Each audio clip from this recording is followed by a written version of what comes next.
Bismillahirrahmanirrahim. Assalamualaikum warahmatullahi wabarakatuh. Pertama-tama saya ingin mengucapkan terima kasih banyak kepada penyelenggara Politeknik Negeri Semarang yang senantiasa menjalankan acara yang sangat luar biasa dengan tujuan yang sangat mulia, yaitu guna memperoleh lulusan yang terbaik, kualitas yang berkualitas, dan juga sesuai dengan kebutuhan budaya yang ada di industri. Sebelum saya menyampaikan hasil riset atau penelitian yang telah dibuat, izinkan saya memperkenalkan diri. Nama saya Zepa Fariza Ardiansyah, mahasiswa jurusan Teknik Konversi Energi dari Politeknik Negeri Bandung. Pada kesempatan kali ini, izinkan saya untuk menyampaikan hasil riset dan penelitian yang telah saya buat yang berjudul Rancangan Spiral Water Wall pada PLTU Supercritical kapasitas 660 MW. Ada 4 poin dasar yang menjadi latar belakang riset atau penelitian yang saya buat, yaitu yang pertama, pengertian PLTU dan PLTU Supercritical di Indonesia. PLTU merupakan salah satu jenis pembangkit listrik yang memanfaatkan energi kimia berupa gas hasil pembakaran dan air sebagai fluida kerjanya untuk memperoleh uap atau steam yang kemudian digunakan untuk membangkitkan listrik. Kemudian seiring dengan berkembangnya atau pengembangan dari siklus Rankine, kemudian terbentuknya teknologi-teknologi baru pada pembangkit listrik tenaga uap. Salah satunya yaitu teknologi supercritical yang sudah proven atau digunakan di Indonesia. Latar belakang kedua yaitu keunggulan beserta prinsip kerja teknologi supercritical boiler. Berdasarkan buku yang telah saya riset sebelumnya yang berjudul The Future of Coal, bahwa teknologi supercritical boiler ini memiliki keunggulan ditinjau dari nilai efisiensi siklusnya. Nilai efisiensi siklus dari teknologi supercritical boiler mampu mencapai nilai sebesar 37-40%.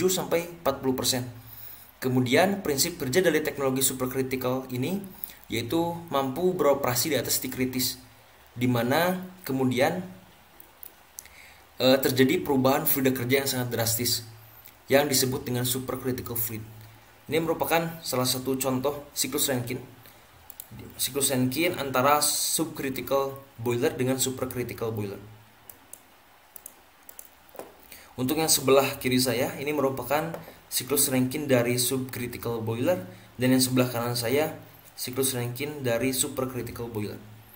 Ini merupakan contoh flow diagram di mana kita bisa menentukan area kerja yang dilakukan riset atau penelitian, yaitu kita fokus pada komponen boiler.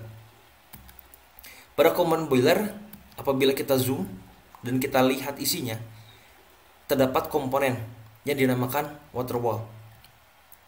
Water wall merupakan komponen yang berada di dekat ruang bakar boiler yang memiliki fungsi sebagai tempat terjadinya perubahan fluida kerja dengan memanfaatkan energi hasil pembakaran dengan fluida kerja berupa air yang mengalir di dalam pipa atau water wall. Kemudian air tersebut akan mendapatkan atau menyerap energi panas secara radiasi, kemudian menghasilkan steam atau uap yang akan digunakan untuk membangkitkan energi listrik. Kemudian poin keempat, keunggulan jenis spiral water wall. Dari beberapa jenis water wall, pada teknologi supercritical banyak digunakan jenis spiral water wall karena memiliki keunggulan tersendiri, yaitu keunggulannya mampu menyerap perpindahan panas secara lateral dan juga memiliki massa aliran yang besar. Itu 4 poin utama yang menjadikan latar belakang dari penelitian atau riset yang dibuat. Kemudian masuk ke tujuan. Tujuan pertama yaitu menentukan jenis material yang digunakan spiral water wall. Yang kedua, untuk menghasilkan rancangan spiral water wall. Dan yang ketiga, menganalisis hasil rancangan spiral water wall. Ini merupakan metode penelitian untuk riset yang berjudul rancangan spiral water wall.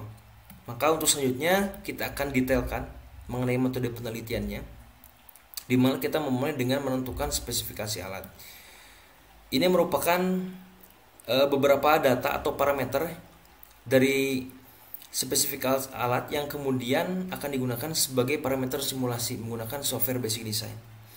Kemudian ada beberapa standar yang digunakan, yaitu net power sebesar 660 MW, temperatur steam sebesar kurang dari 600 derajat Celcius, dan tekanan steam kurang dari 30 MPa. Yang kemudian hal tersebut berdasarkan standar dari teknologi supercritical boiler.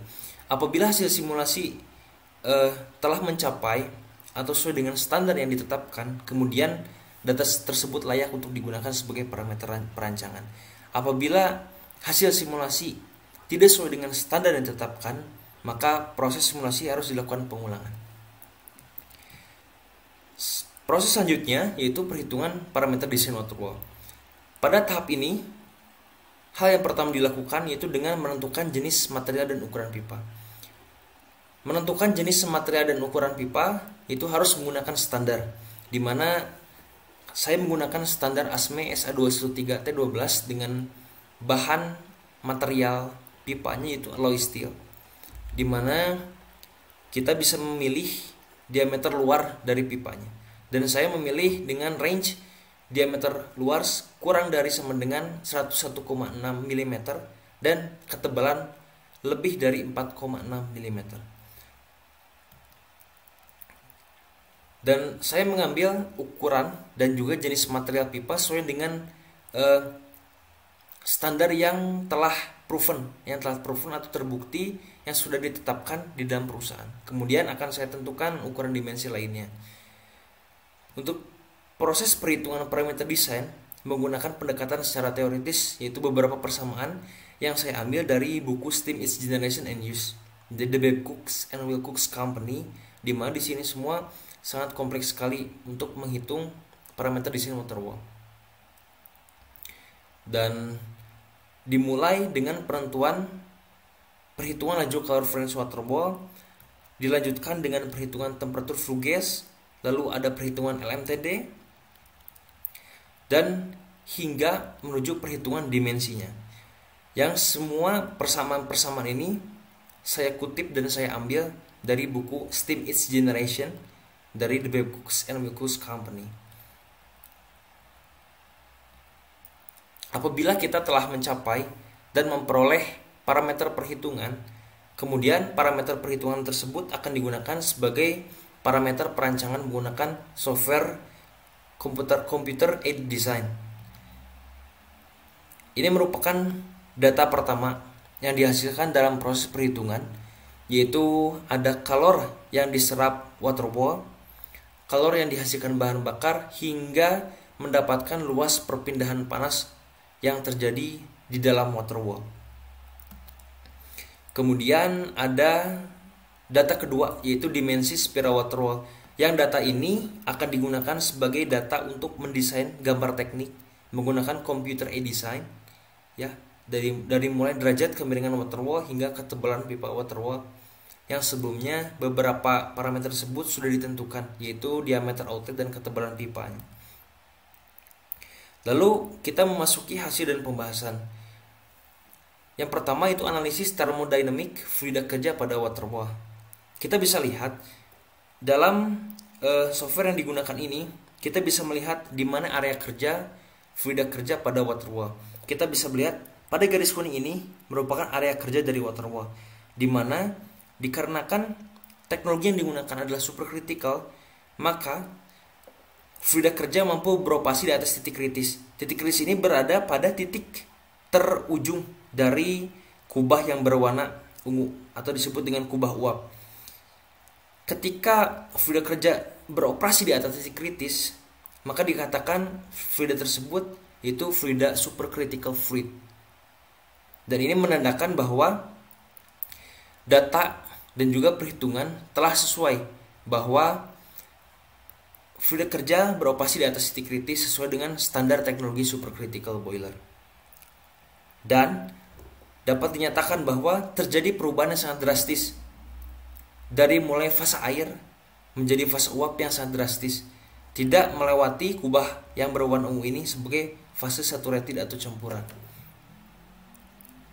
Kemudian ada pemilihan jenis dan ukuran material pipa, yaitu menggunakan standar ASME, dan ada beberapa kode, yaitu seperti kode T12 yang menunjukkan grade atau tingkatan heat treatment pada materialnya. Lalu ini merupakan model 2 dimensi dari spiral water wall yang diperoleh. Masuk kesimpulan, jadi jenis material yang digunakan pada spiral water wall ini yaitu alloy steel dengan diameter luar sebesar 38 mm dengan ketebalan pipa sebesar 7,3 mm dengan jenis pipa bare tube atau smooth sesuai dengan standar ASME untuk menggunakan pipa penukar panas atau heat exchanger.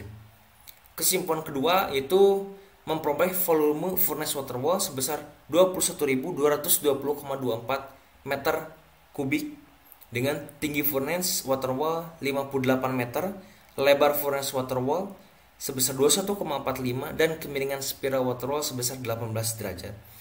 Besarnya energi kalor yang diserap water wall yaitu sebesar 595,3 kW yang dapat mengubah fasa fluida menjadi supercritical fluid. Lalu kesimpulan yang ketiga, kenaikan temperatur pada pipa terjadi sangat signifikan dari fase cair menuju fase uap supercritical fluid, di mana temperatur fluida meningkat mulai dari 343,5 derajat Celcius menjadi 411,1 derajat Celcius.